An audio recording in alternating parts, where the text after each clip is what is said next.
we got Netflix, Teams, Amazon, Facebook ads, LG TVs. So those were just a few places I was able to block ads from. You will need a computer. It really can be any spare computer you have laying around, either an old laptop, old PC. I'm personally using a mini PC because it's just got lower power consumption, and also I'm running a few different things on there, but this is really open to anyone. You can even get this running on a Raspberry Pi, so there's no real barrier to entry with this one. I'm using the GMK Tech G5 Micro. It's got an Intel N97 processor, 12 gigs DDR5 RAM, and it does come with a 256 gig SSD, which I'll be upgrading to 512. But for today's project, 256 is more than good enough. You will also need an Ethernet cable long enough to go from your router to the device, a USB stick, 8 gigs should be fine, and a HDMI cable to run through the setup. The HDMI cable, you can just use one that you're already using. It's not going to be permanent. If you're not interested with the unboxing and already have a device that you're ready to get this set up on, you can skip this. That is literally like, I feel like the camera doesn't show how small it is. Honestly tiny. The reason why I'm upgrading the SSD is because a lot of these mini PCs, they're like £100 or like somewhere in the range of £100. And personally, I think if they're offering Windows 11 with one of these, I just feel like it's going to be like a dodgy, like it's not, let's be honest, it's not going to be legit. And there's a network card, which makes me wonder. But yeah, that's good to know. If you don't need like a wireless card, you can just use that M.2.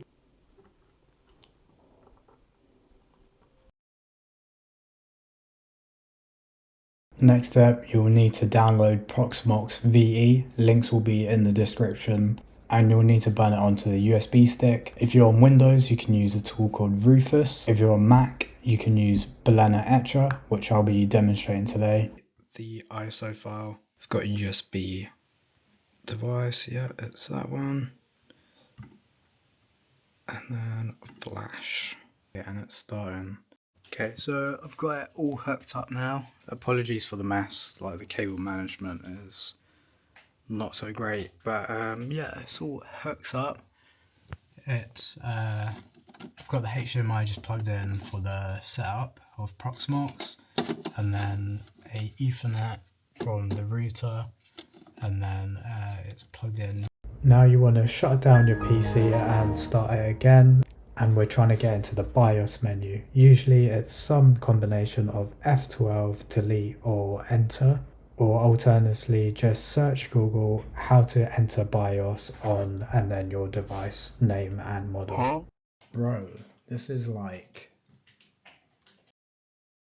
look at that pixelation, it's crazy. I think I'm just trying to get the bootloader, to be honest.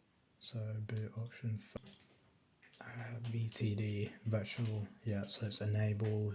Okay, so I didn't even press the power button, I just plugged in the USB and it's already at the Proxmox setup page, and then I'm going to go through the graphical one. So target hard disk is right here, and it says Oracle. Enter a good password here and your email. Select your Ethernet card. It should be the one that's green if it's plugged in. You want to look for ENP and not LWP. Leave the rest and hit enter. It's installing now.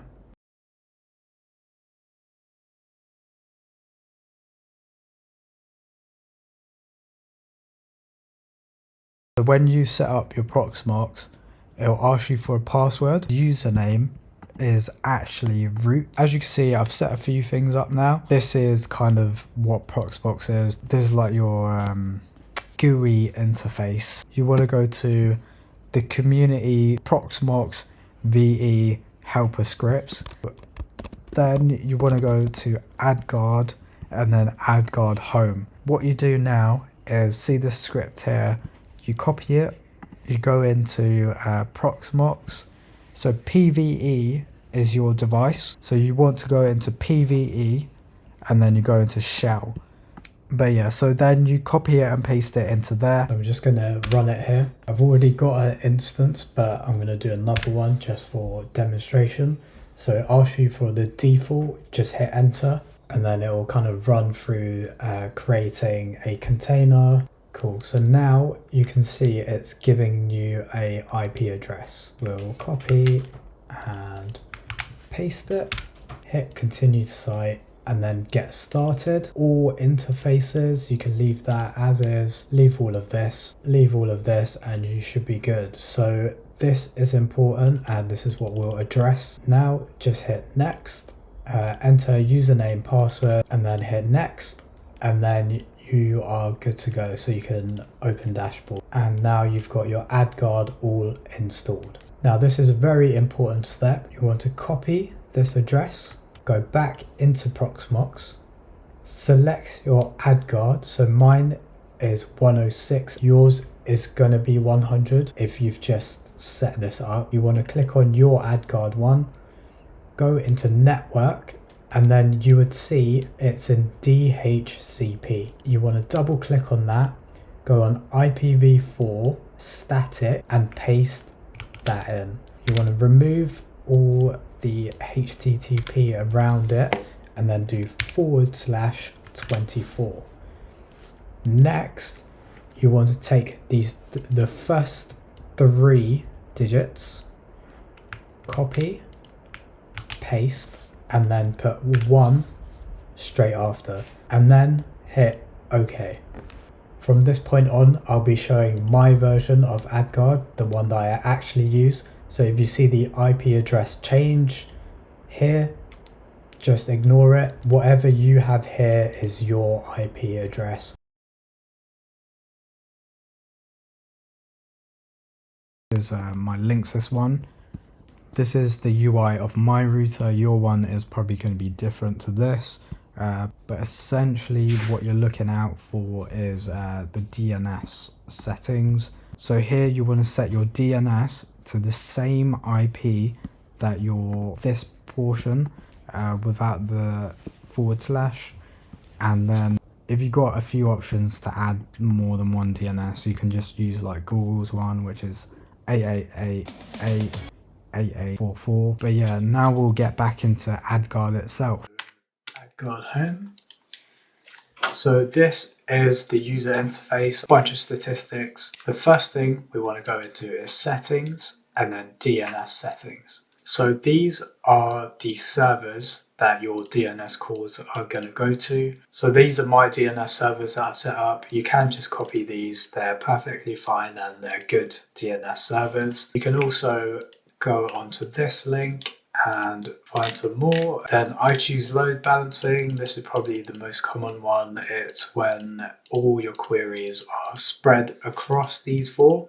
It uses some kind of algorithm to select the servers with the lowest number of fails.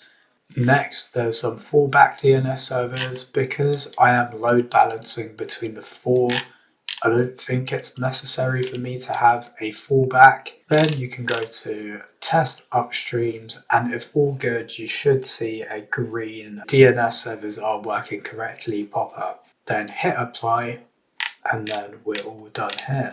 Next, you want to go to general settings and then make sure this box is ticked. It should be by default, but it's always good to check. So next is the DNS block list. So these are some block lists. If we go on the URL for them, we can see a bunch of URLs that basically are considered bad.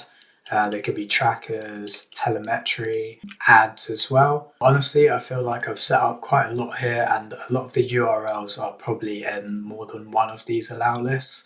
So I do need to spend some time to clean it up a little bit. But to add some specific block lists, you can go add block list, choose from list, and these are the lists that you can choose from. These do update regularly and there's quite a lot to choose from. I personally think you should be fine with the Haggerty's normal block list. There's also some specific ones. For example, I have the Samsung tracker block list. I also have the Xiaomi tracker block list because I have a few Xiaomi Samsung devices, and I've also got a smart TV block list. And also, if you're from a country that has regional ads, you can choose your country here. I'm from the UK, so there's no UK specific regional ad block list. But as you can see, there's China, Turkey, Poland, Norway. So there's quite a few regional ones to choose from if you are from those countries. And there is a security one. I am just kind of testing all of these, so I've got a few on here, but in reality, I think most people would be fine with just one of these ones. And then once you're done, you just hit save.